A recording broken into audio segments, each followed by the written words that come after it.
Hello there, you're watching tvsarawak.com. I'm Nadia Nazir and here are the headlines for today.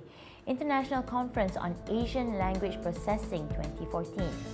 Sarawak government may reduce water and electricity tariffs.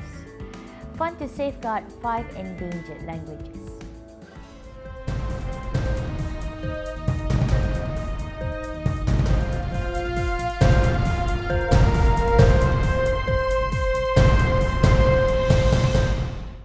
International Conference on Asian Language Processing, organised by the Faculty of Computer Science and Information Technology UNIMAS for 3 days from 20th to the 30th of October 2014, was inaugurated by the Minister of Housing and Minister of Tourism Malaysia, Dato' Amar Abang Haji Zohari bin Tun Abang Haji Openg on October 20th, 2014 in Ballroom 1 Hilton Hotel, Kuching.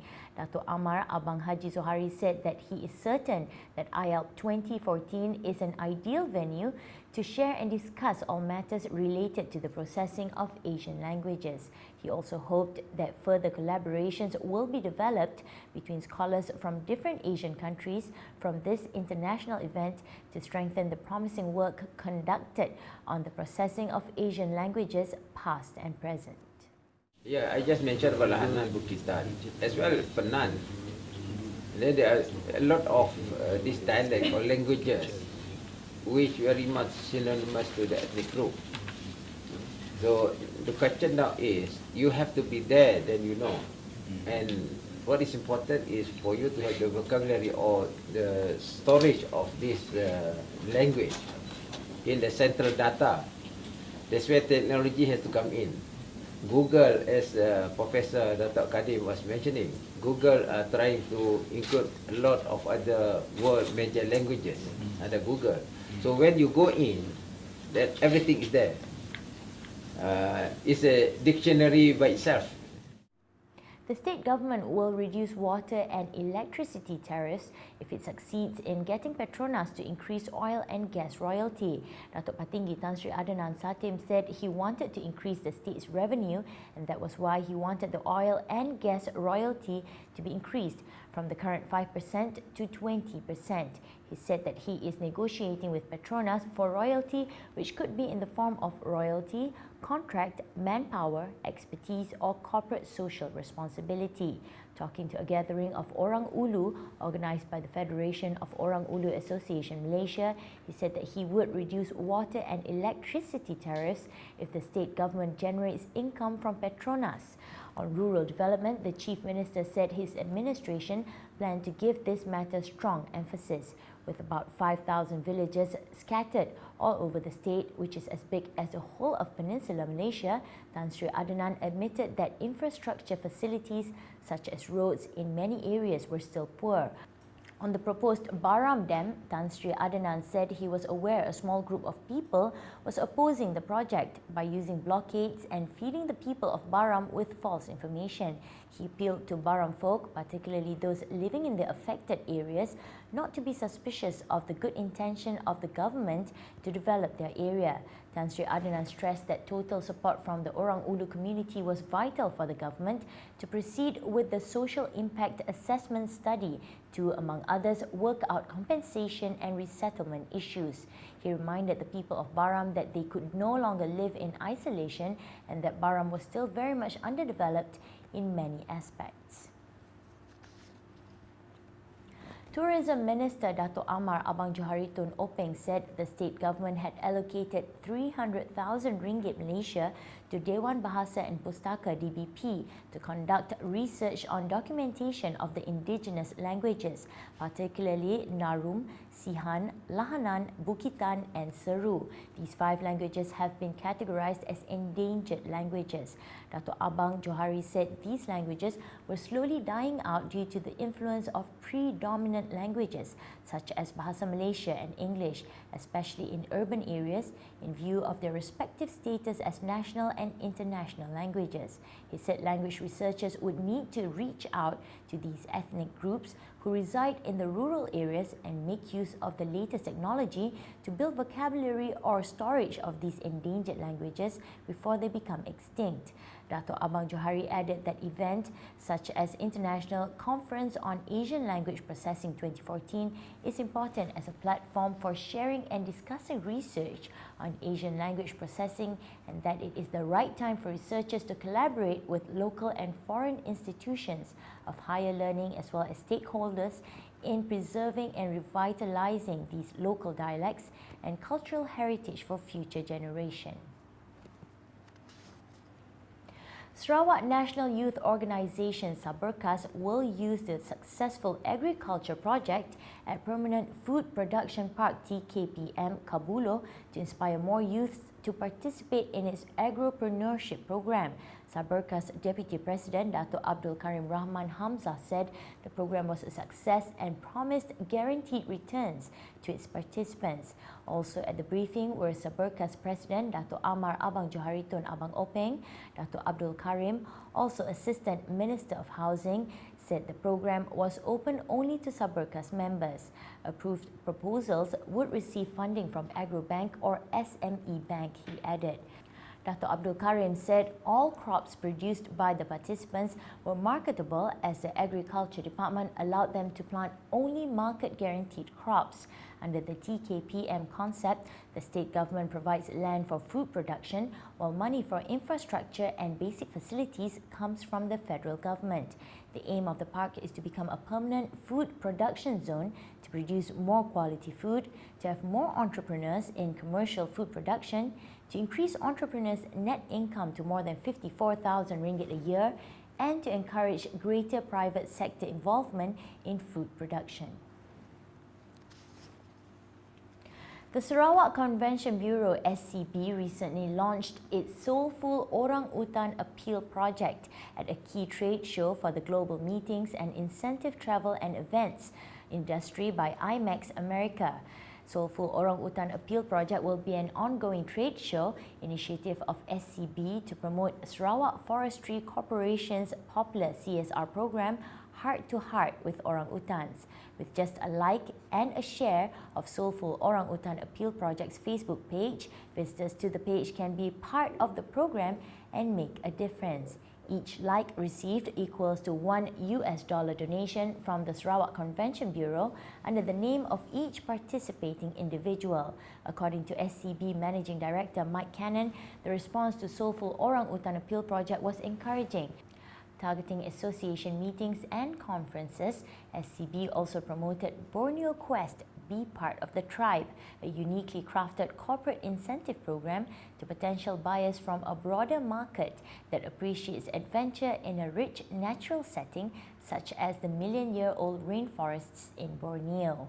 For more information on SCB and to download their latest marketing tools, visit www.sarawakcb.com. Wastra Borneo Exhibition 2014 was inaugurated by the Minister of Culture and Heritage Minister, the Honourable Mr. Liwan Lagang, representing Tan Sri Dato' Sri William Mawan Ikom, Minister of Social Development, in Sarawak Textile Museum on October 21, 2014. Tan Sri Dato' Sri William Mawan Ikom hopes that this exhibition will help in creating a harmonious bilateral relations and respect for cultural aprons that we have as one aspect in strengthening national identity. He also expects us to be united and work together to preserve and maintain harmony and good relations enjoyed for this through forums such as the Bilateral Economic Forum Malaysia-Indonesia or the interaction between people, especially increasing trade border areas of Sabah and Kalimantan. Wastra Borneo exhibition themed Serupa Tapi Tak Sama Mengasyikkan is an exhibition that is planned and executed under Tim Sosek Malindo Social and Cultural Fields. Held in collaboration with the Museums of Borneo, Brunei and Sabah is one of the efforts to showcase the collections of textiles available in each area, other than to educate the public about the history and unique culture found in Borneo.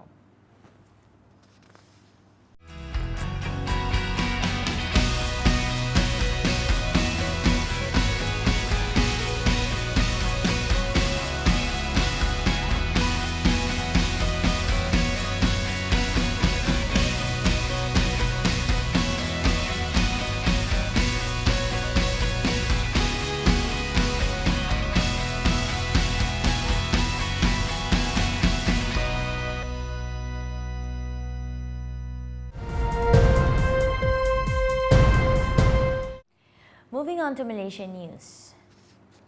Malaysian Prime Minister Datuk Seri Najib Tun Razak said yesterday he is convinced that Indonesian administration helmed by the new President Joko Widodo would strengthen the ties between neighbours Malaysia and Indonesia. Joko, who is popularly known as Jokowi among the people of Indonesia, got down to work yesterday as the 7th President of Indonesia after taking his oath at the office at the People's Consultative Assembly, the highest constitutional body to lead the country of 250 million people. Joko, the former governor of Jakarta, takes over from Susilo Bambang Yudhoyono, who had been the president since 2004. Demi Allah, saya bersumpah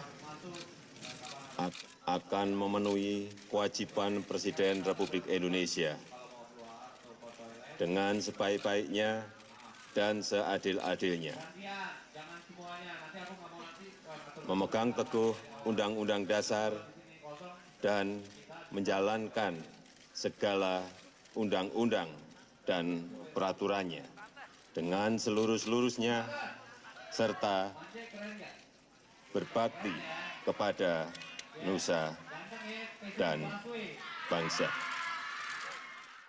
Datuk Seri Najib, who had a personal invitation from Jokowi to attend the inauguration, was accompanied by his wife Datin Sri Rosmah Mansor at the ceremony. Among the leaders who attended the swearing-in were the Sultan of Brunei Darussalam, Singapore Prime Minister Lee Hsien Loong and Australian Prime Minister Tony Abbott.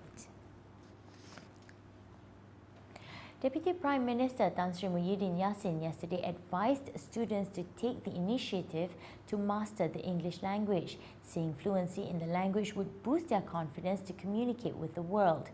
Students who master the language would bring the nation to greater heights with their ability to come up with brilliant solutions and ideas, he said in his speech at the closing of the National Level English Language Unity Carnival. The text of his speech was read by Deputy Education Minister P. Kamalanathan. Tan Sri Muhyiddin said it was necessary for students to participate in extracurricular activities such as the English Language Unity Carnival to enable them to strengthen their fluency in the English language.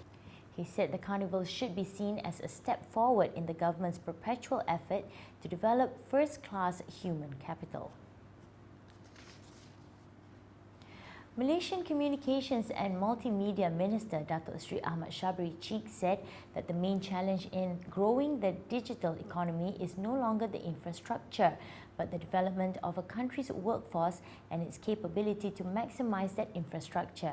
He made this point when addressing delegates from 52 countries at the 2014 Busan ICT Ministerial Meeting in South Korea yesterday. He noted that the digital economy was changing the labour market by creating new ICT jobs and at the same time changing the skill requirements of existing non-ICT jobs. Datuk Seri Syabri said that the main challenge is the re-engineering of our education system and the reskilling of our workforce so that they can continue to contribute to this new digital economy. He said the next step was how to learn from others on government intervention and regulation. He noted that the information communication technology sector would contribute 17% of Malaysia's gross domestic product by 2020, mainly in the areas of ICT services, e-commerce, ICT manufacturing, ICT trade, as well as content and media. The Busan ICT Ministerial Meeting was held ahead of the opening of the 19th International Telecommunication Union Plenipotentiary Conference under the theme of the future role of ICTs, sustainable development with inclusive ICT. Where people using ICT in various parts of their way of life, all devices all connected to internet. Right now, education is one of the most, I think, biggest agenda as a part of the using ICT as a part of the education tool at all levels. I'm talking about from kindergarten to the tertiary education and so on. Is in health, in transportation. You talk about entertainment, and of course looking for information and so on. Focus must be given to revitalizing civil service employees as they are the backbone and catalyst of the country's transformation program, said the Public Service Department. Its Deputy Director General, Datuk Seri Dr. Sharifah Zahra Syed Ahmad said talent development was imperative in encouraging civil service employees to embody traits such as good governance, patriotism, ethics and integrity. Datuk Seri Sharifah Zahra said one of the simplest ways to re-engineer an organisation was by implementing organisational development, OD, which is a deliberately planned organisation-wide effort to increase effectiveness and efficiency to allow an organisation to achieve its strategic goals. She also said that having human talents would be meaningless without a good institution, which was inbuilt with ethics, culture and integrity.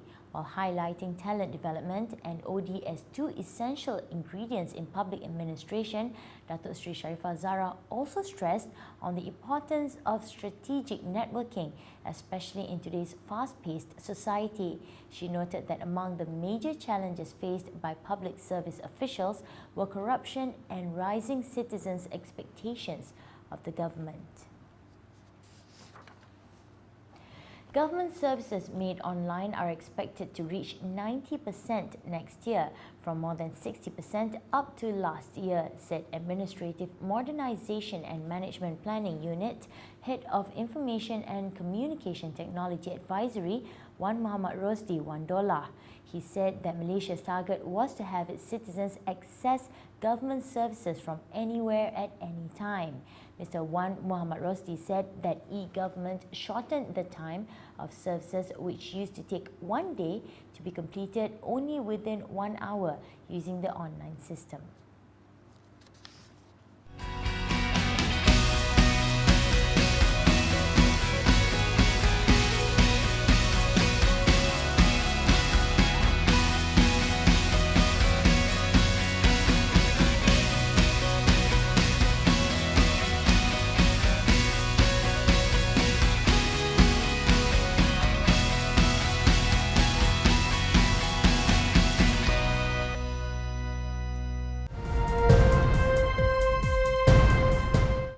To the global front. German intelligence has accused pro-Russian rebels of shooting down a Malaysian passenger jet over Ukraine using missiles captured from government forces, a media report said Sunday. Kiev and the West have previously charged that Malaysian Airlines flight MH17 was blown out of the sky in July by separatist fighters using a Buk surface-to-air system supplied by Russia, charges denied by Moscow. But the head of Germany's BND foreign spy agency, Gerhard Schindler, said intelligence indicated the rebels had captured a Buk system from a Ukrainian base and fired a missile that exploded directly next to the plane, Spiegel magazine reported. The Amsterdam-Kuala Lumpur flight crashed on July 17th as it flew over rebel-held territory in eastern Ukraine, killing all 298 people on board, 153 of them Dutch. Schindler said Russian claims the missile was fired by Ukrainian soldiers and that a Ukrainian fighter jet was flying close to the Malaysia Airlines plane were false, according to Monday's edition of Spiegel. He also said Ukrainian photos had been manipulated, the magazine reported, but did not elaborate on what the pictures showed, who had provided them or altered them. An initial report by Dutch investigators issued last month found that the jet was hit by multiple high-energy objects but did not apportion blame.